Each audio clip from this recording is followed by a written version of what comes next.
Hello বন্ধুরা, কেমন আছো তোমরা? আশা করি ভালো আছো। তো আমিও ভালো আছি। এখন সবাই কি করছো বলো?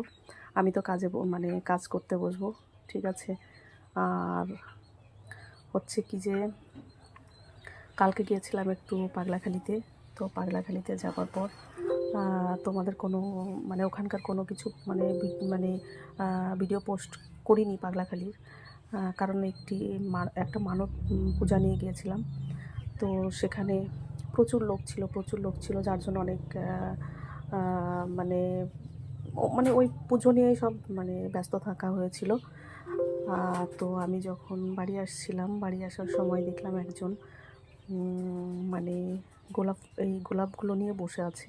তো এই গোলাপগুলো আর লাস্ট ছিল, তো বিক্রি হচ্ছিল না। তো 4টে গোলাপ ছিল। তো সেখান থেকে আমি যেহেতু মানে